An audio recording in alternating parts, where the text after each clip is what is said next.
Alright, I've never done a long recording video like this before, but here goes nothing. You guys wanted a tutorial on how to make a car in carcrashstudio drift.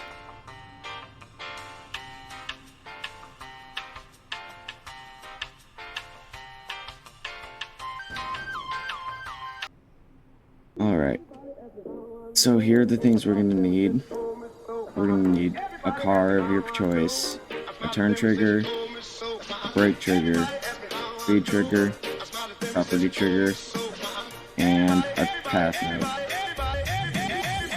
What you want to do is take a car, put it on the road.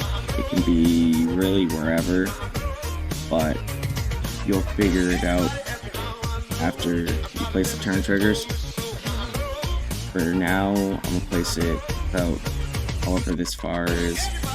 I also have an intersection corner over here to make it easier so the car doesn't hit the side and flip.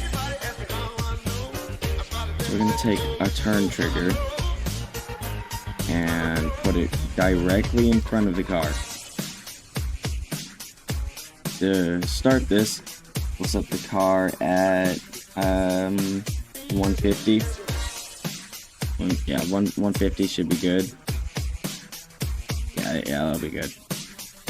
And you want to take the turn trigger, and because it's the first one, you want to set it at 90.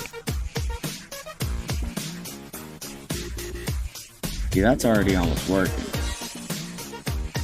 Now, we want to take a brake trigger. It's just because it's a sharp turn. With a curved turn, you do not need a brake. And to make sure the car hits it, we can scale it to the sides a little bit.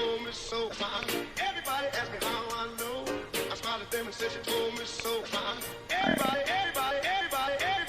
So you want to find a good spot for the brake trigger. It varies. Alright. This should be about where the brake trigger for me belongs. And then I'm going to take a speed trigger and another turn trigger. And we'll set this to the speed of the car.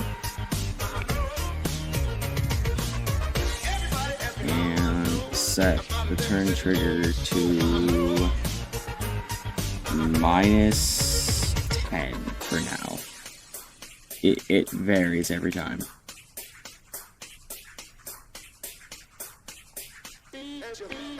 Nope. I'm gonna fidget around with these for a little bit and come back once I have everyone perfect set. Alright, after a lot of trial and error, this is what mine looks like. I put an extra turn trigger in here, and brake sits around here with the speed trigger being right behind these two. The first one is at 0, and then this turn trigger is at -20. So now, the last two things, you're going to want to take a property and target node. Property trigger right in front of this turn trigger, and move the path node to wherever we want it. And we're going to target the car that we have, and we want to click target node, and on target value we click the target node that we have set over there. So this is what mine looks like.